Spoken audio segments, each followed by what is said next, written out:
ಈಗ ನೋಡ್ರಿ ಈಗ ಫಸ್ಟ್ ಇದೊಂದು ಇದನ್ನು 2 ಬ್ಯಾಟ್ರಿ ಜೋಡಿಸ್ಕೋಬೇಕು. ಈಗ ನೋಡ್ರಿ ಟೈಲೆ ನಿಮ್ದೆಲ್ಲ 2 ಬ್ಯಾಟ್ರಿ ಜೋಡಿಸ್ಕೊಳಕತ್ತನ ನೋಡ್ರಿ. ಏನು 2 ಬ್ಯಾಟ್ರಿ ಜೋಡಿಸಿದ್ರೆ ಇವು ಇದರಿಂದ ಈ ಲೈಟ್ನ ಹಚ್ಚೋಣ ಬರ್ರಿ. LED ಲೈಟ್ ಇದು ಎಷ್ಟು ವೋಲ್ಟೇಜಿಂದ ಎಷ್ಟು ಲೈಟ್ ಅದ ನೋಡ್ರಿ ಬರ್ರಿ.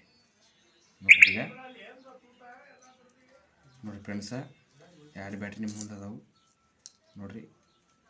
ನೋಡ್ರಿ. ಈಗ ಹತ್ತದ ವೋಲ್ಟೇಜ ಜಲ್ದಿ ಹಿಡಿದ್ನ ನೋಡ್ರಿ ಫ್ರೆಂಡ್ಸ್. ಈಗ ಹೆಂಗೆ ಹತ್ತಪ್ಪ ಅಂದ್ರೆ ಈಗ ನೋಡ್ರಿ ಈಗ ಹತ್ತುತ್ತಿದೆ. ಇದು ನೋಡ್ರಿ ಈಗ ಇಟ್ಟು ಒಂದು ಹುಕ್ಕಕ್ಕೆ 2 ಲೈಟ್ ಹತ್ತಾವ. ಒಂದಕ್ಕೆ ಇಲ್ಲಿ ನೋಡ್ರಿ ಈಗ ಇಲ್ಲಿ 2 ಹತ್ತಾವು ಫ್ರೆಂಡ್ಸ್. ಇಲ್ಲಿ ನೋಡ್ರಿ ಎಷ್ಟು ವೋಲ್ಟೇಜ್ಗೆ ಎಷ್ಟು ಹತ್ತಾವ ಅನ್ನೋದು. ಈ ಒಟ್ಟು ಹತ್ತಬೇಕಪ್ಪ ಅಂದ್ರೆ ಬ್ಯಾಟ್ರಿ ಭಾಳ ಬೇಕಾಕ್ಕವು.